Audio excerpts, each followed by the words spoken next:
जय श्री कृष्ण एवरीवन। तो आज मैं आपके लिए लाई हूँ पुरुषोत्तम अध्याय का 20वां अध्याय। तो चलिए शुरू करते हैं। 20वां अध्याय, वाल्मीकि का दृढ़ धनवा से पुरुषोत्तम मास के नियम वर्णन। सूत जी बोले, हे विप्रो, नारायण के मुख से दृढ़ धनवा के पूर्व जन्म का वृत्तांत सुनकर पूर्ण तृप्त न होने के कारण नारद जी नारायण मुनि से पूछने लगे, हे तपोधन, दृढ़ धनवा ने वाल्मीकि से क्या कहा, सो मुझसे विस्तार पूर्वक कहिए। श्री नारायण बोले, हे नारद जी, दृढ़ धनवा ने वाल्मीकि मुनि की प्रार्थना करके जो कहा वह कहता हूँ, सुनो।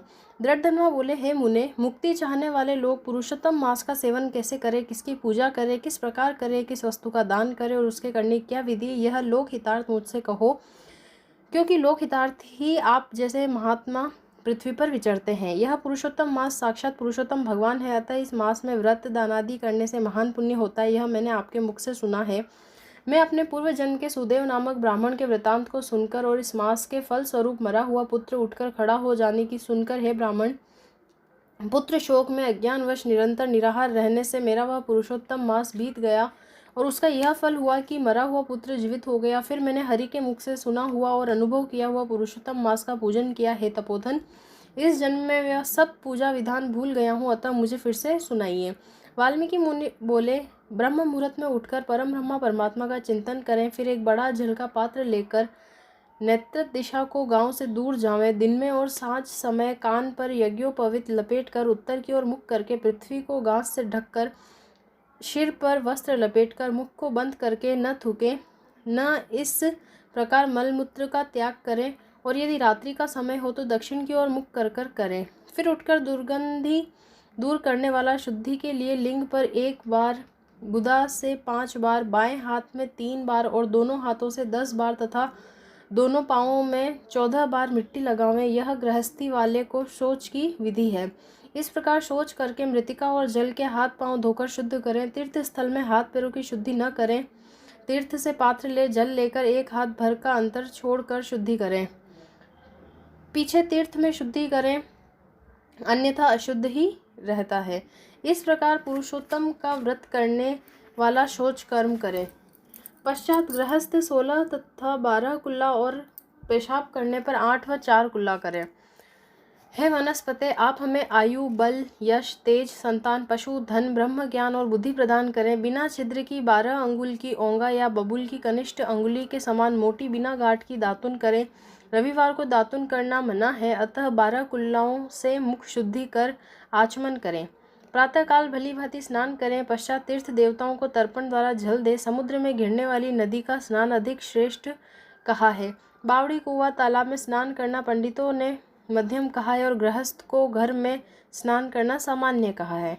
स्नान के बाद शुद्ध सफ़ेद 2 वस्त्र धारण करें। बुद्धिमान ब्राह्मण को अंगोछा सदा कंधे पर रखना चाहिए। प्रातःकाल शुद्ध स्थान पर पूर्व की ओर, सायंकाल उत्तर की ओर मुख करके बैठें। फिर शिखा बांधकर जांघों के मध्य हाथों को करके कुशा की पवित्री पहनकर आचमन करें। ऐसा करने से पवित्री अशुद्ध नहीं होती, किंतु भोजन करने से अशुद्ध हो जाती है, अतः उसे फेंक दें। आचमन करके गोपी चंदन से तिलक करें। तिलक डंडे के आकार का सीधा और सुंदर हो। उधर्व पुंडु या त्रिपुंड हो, उसके बीच में छेद रखें, क्योंकि उधर्व पुंड में लक्ष्मी जी सहित हरि भगवान रहते हैं और त्रिपुंड में पार्वती जी सहित साक्षात शंकर जी विराजते हैं। यदि छिद्र न हो तो उसे कुत्ते के पांव की भांति जानो, ऐसा विद्वानों ने कहा है। सफ़ेद उद्धर्व पुंड तिलक ज्ञान को देने वाला है। लाल तिलक मनुष्यों को वश में करने वाला और पीला तिलक सब रिद्धियों को देने वाला है। इनके अतिरिक्त अन्य प्रकार के तिलक न लगावें। गोपी चंदन की मोटी से शंख, चक्र, गदा, पद्म धारण करें और ये सब पापों को नष्ट करने वाला और पूजा का अंग कहा जाता है। जिनके शरीर पर शंख चक्रादि हो उनको साधारण मनुष्य नहीं जानना चाहिए। वे मनुष्य के नित्य शरीर हैं जो शंख चक्रादि चिन्हों को नित्य धारण करते हैं। उनके शरीर के पाप पुण्य रूप हो जाते हैं। नारायण के आयुधों से जिनका शरीर चिन्हित रहता है, उनके करोड़ों पापों से युक्त होने पर भी यमराज क्या बिगाड़ सकता है। फिर प्राणायाम का संध्या वंदन करें। प्रातःकाल की संध्या जब तक तारे दिखते हों तब तक यथाविधि करें। जब तक सूर्य नारायण का दर्शन न हो तब तक गायत्री मंत्र का जाप करता रहे। फिर सूर्य के मंत्रों से सूर्य के सामने खड़ा हो अंजलि दे और सायंकाल के समय भूमि पर अपने पैरों को करके नमस्कार करें। यदि कोई कमी रह गई हो तो उसको निम्न मंत्र बोलकर पूर्ति करें। यस्य स्मृत्या नमोकत्या तपो यज्ञ क्रियादिषु न्यून संपूर्णता याति सद्यो वंदे तमच्युतम। जो ब्राह्मण, क्षत्रिय और वैश्य श्रद्धा से विधि पूर्वक संध्या करते हैं उनको तीनों लोक में कोई भी वस्तु कठिन नहीं है।